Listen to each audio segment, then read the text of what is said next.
সালাতের অর্থ হচ্ছে নিকটবর্তী হওয়া, মুখ ঘুরানো, মুতাওয়াজ্জা হওয়া। ওই যে হযরত ইব্রাহিম আলাইহিস সালাম বলেছিলেন, ইন্নী ওয়াজ্জাহতু ওয়াজহিয়া লিল্লাযী ফাতারাস সামাওয়াতি ওয়াল আরদ। জানেন আপনারা?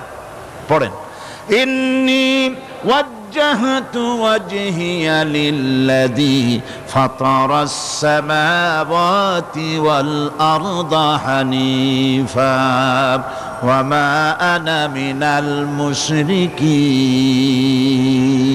নিশ্চয় আমার মুখ ঘুরায় দিলাম কার দিকে? যিনি আকাশ এবং জমিনের স্রষ্টা, সব কিছুর মালিক যিনি, তার দিকে আমি মুতাওয়াজ্জা হলাম। নামাজের অর্থই হচ্ছে মুতাওয়াজ্জা হওয়া, মুখ ঘুরিয়ে দেওয়া, চেহারা ঘুরিয়ে দেওয়া।